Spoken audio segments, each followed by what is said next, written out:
all of these things have long tails and long threads. And I think what's so notable is my sources have told me that lawmakers have spent time at home this week hearing from their constituents about it. And now we're starting to see it actually on camera as reporters go to some of these town halls, including in places like Georgia, where I'll bring you into this next story. Republican lawmaker Rich McCormick faced an angry crowd during a town hall in his Georgia district last night. Many of his constituents lashed out at him for his support of those massive federal layoffs and budget cuts by the Trump administration and Elon Musk's Doge. The event was held about 20 miles from CDC headquarters, where the Trump administration removed 1,300 employees so far. Atlanta Journal-Constitution reporter and NBC News contributor Greg Bluestein attended the town hall and captured these events as they unfolded. In one instance, an attendee questioned why the Conservative Party was taking such a sloppy approach to the situation. Watch. CDC workers working on the bird flu being fired by Doge and then having to be rehired when someone realized, oh gosh, we need those people. Why is the supposedly conservative party taking such a radical and extremist and sloppy approach to this? A lot of the work they do is duplicitous with AI. Once again, one of the problems we have. I happen to be a doctor, I know a few things. So if we continue to grow the size of government and we can't afford it, it's going to have shortfalls in your Medicare, Medicaid, Social Security, and other things that we can't afford, guys. We have to make some decisions. I understand. Trying to do more with less. That's reasonable. What's not reasonable is taking this chainsaw approach, which they obviously admit when they fired these people and then decided, oh, we fired the wrong people. We got to bring them back in. Why is this being jammed down the pipe so rushed and sloppily? A chainsaw approach, notable given what we saw at CPAC, where Elon Musk literally brought a chainsaw on stage. But look, you can see the crowd there clapping that attendee's question. And here's how McCormick then responded before the crowd interrupted him. My understanding is when you say you have this many employees that you have to cut, that organization decides who they're going to cut. Now, they may make... They were not given any numbers.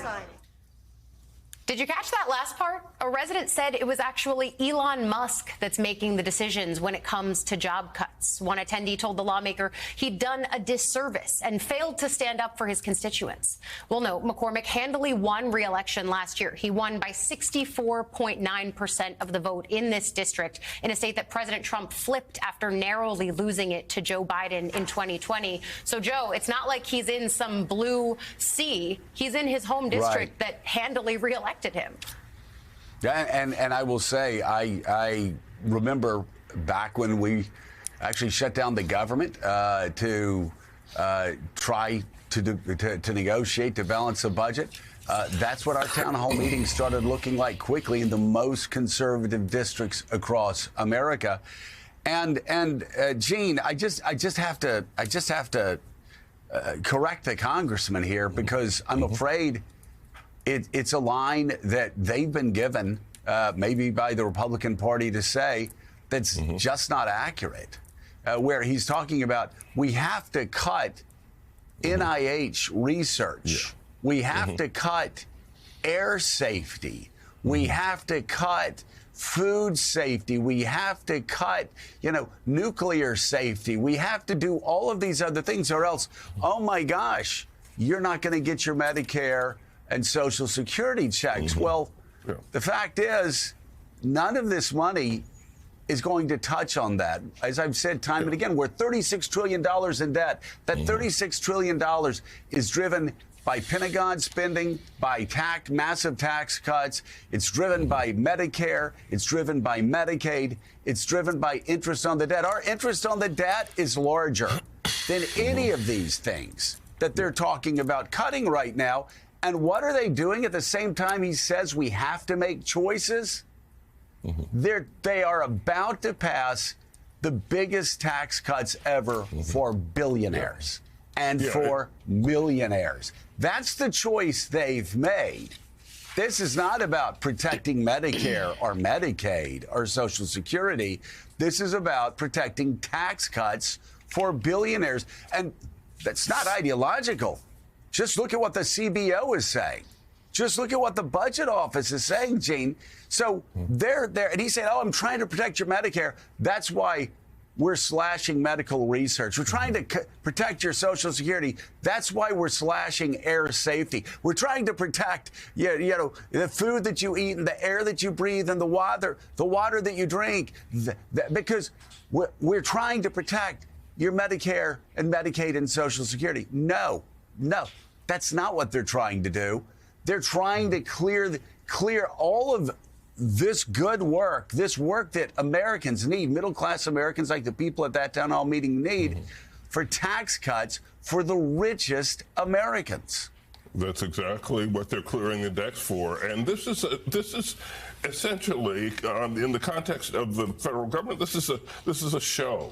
This is a performance. You could cut every non-military federal government employee, every one of them, and you'd save something like 3% of the budget. It is ridiculous. Yet they are setting the stage for these massive tax cuts that are only going to swell the deficit. And any way you look at it, the most favorable sort of figures to the administration of the outcome of this is at least $3 or $4 trillion added to the debt over the course of a few years. And that's the truth.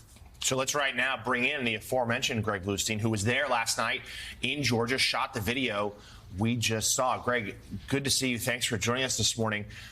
Good reporting. So tell us more about the scene in that town hall and the mood from these constituents, as noted, in a pretty safe Republican district, talking about the Trump-Musk cuts.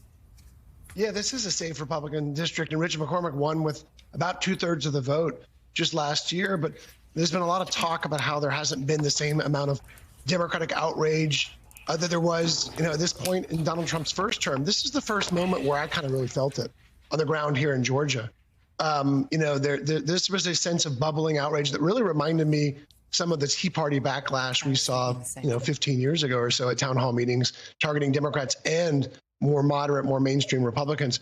Rich McCormick is not your traditional MAGA firebrand. He's no Marjorie Taylor Greene here in Georgia.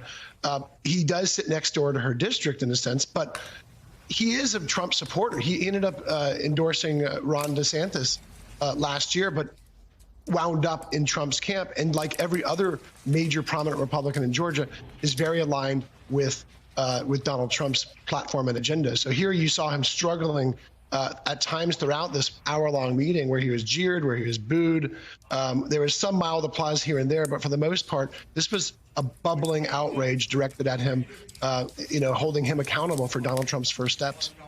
Hey, Greg, it's Sam Stein. I'm kind of curious from your surveying of the crowd, how much anger, because obviously there was palpable anger there, but how much anger was directed at Donald Trump? And how much anger was directed at Elon Musk? I ask because there is a distinction that I'm picking up, especially in these constituent letters that are going out to congressmen who are then responding saying, "Oh, I'm protecting against Elon Musk." But they don't say the same thing with respect to Donald Trump. So I'm wondering if there is a distinction in how the crowd is reacting and if you think it matters politically. Yeah, first, I do think it matters politically, and for Democrats in particular, it's been easier here in Georgia, at least, to attack Elon Musk than Donald Trump, because Donald Trump won the state, and there's also a sense of overwhelmed fatigue over Donald Trump, where Elon Musk is newer to the scene, and there was a lot of that backlash focused on Elon Musk.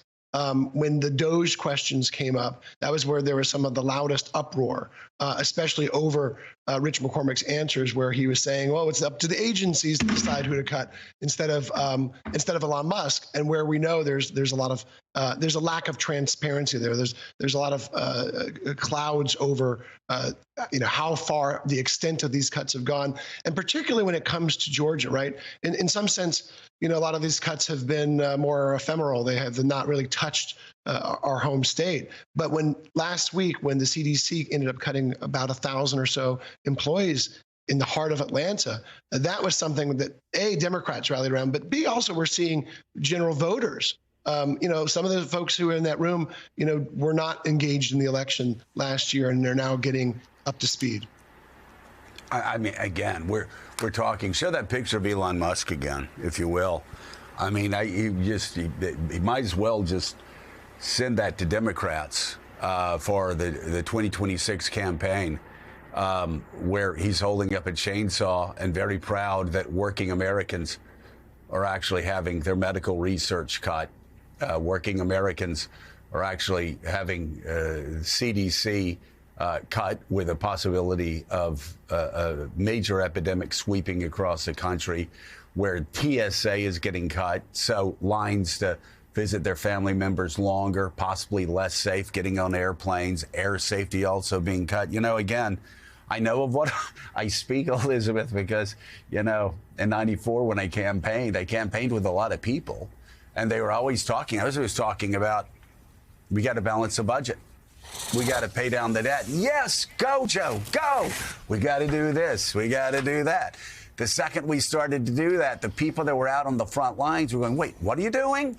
You do realize that when you cut this, the Naval Air Museum is going to be shut down for 3 months. You do understand when you cut that, the VA benefits aren't going to be flowing the same way. I had a guy yesterday come up to me and say that his access to the VA hospital and the treatment that he had is going in South Florida is now at risk.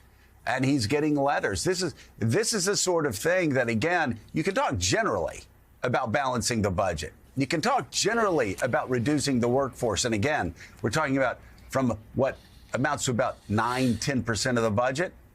But when those cuts, that general idea turns into specific cuts that impact working Americans and middle-class Americans, boy, you have scenes like the congressman had last night. And I suspect we'll start seeing, much like we did in 2009 when Barack Obama started to roll out the possibility that Americans may not be able to visit their own doctor anymore if the ACA passed.